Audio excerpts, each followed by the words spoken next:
ಈ ಜಾತ್ರಾ ಮಹೋತ್ಸವಕ್ಕೆ ನಾಡಿನ ಪರಮ ಪೂಜ್ಯರು, ಎಲ್ಲ ಹಿರಿಯ ಜನಪ್ರತಿನಿಧಿಗಳು, ಅದರ ಜೊತೆಗೆ ಅಪಾರ ಗವಿಸಿದ್ದಪ್ಪಜ್ಜನ ಭಕ್ತ ವೃಂದ ನಾವೆಲ್ಲ ಪಾಲ್ಗೊಂಡಿದ್ದೀರಿ. ನಾನು ಮ್ಯಾಲ್ ಮಾತಾಡ್ತೀನಿ, ಎರಡ ಮಾತು ಹೇಳ್ಬಿಡ್ತೀನಿ. ಒಂದು ಬದುಕು ಸಾರ್ಥಕ ಆಗಬೇಕಾದ್ರ ಮನುಷ್ಯ ಏನು ಮಾಡಬೇಕು?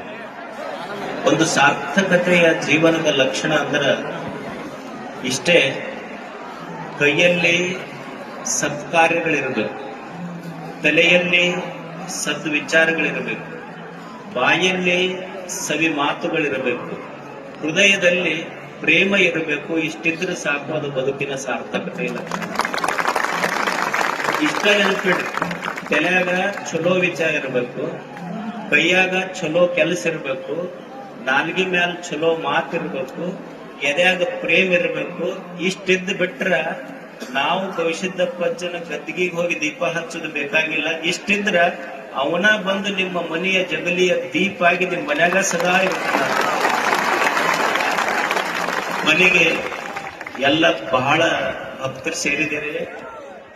ನಂದೊಂದೇ ಮಾತು ಗೊತ್ತಲ್ಲ, ನಿಮ್ಮ ಜಾತ್ರೆ ಮುಗೀತು, ನನ್ನ ಜಾತ್ರೆ ನೀವೆಲ್ಲ ಸಮಾಧಾನದಿಂದ ಸಂತೋಷದಿಂದ ಮನೆ ಮುಟ್ಟದ ಮೇಲೆ ನಮಗ ಅವತ್ತು ಆಗುತ್ತೆ ಹೇಳ್ದಂಗ ಆಗ್ತೈತಿ. ನೀವೆಲ್ಲ ದಯವಿಟ್ಟು ಕೈ ಮುಗಿದು ನಿಮ್ಮಲ್ಲಿ ಪ್ರಾರ್ಥನೆ, ಯಾರು ಅವಸರ ಮಾಡಬೇಡ್ರಿ, ಒತ್ತಡ ಮಾಡಬೇಡ್ರಿ, ಸಮಾಧಾನದಿಂದ ಹೋಗ್ಬೇಕಷ್ಟೇ. ಒಂದ್ ಸ್ವಲ್ಪ ಗದ್ಲಿದೆ, ಆದಷ್ಟು ನಿಂತು ಹೋಗ್ರಿ, ಯಾರು ಒತ್ತಬೇಡ್ರಿ. ಸಮಾಧಾನದಿಂದ ಸಾವಕಾಶವಾಗಿ ನಮ್ಮ ಜೊತೆ ಗವಿಸಿದ್ದಪ್ಪಜ್ಜನ ನನ್ನ ಹೃದಯ ಕುಂತ ನನಗೆ ನಡೆಸ್ತಾನ ಅನ್ನೋ ಭಾವನೆಯಿಂದ ಸಮಾಧಾನದಿಂದ ಹೋಗ್ರಿ. ತಮಗೆಲ್ಲ ಶರಣಾರ್ಥಿ.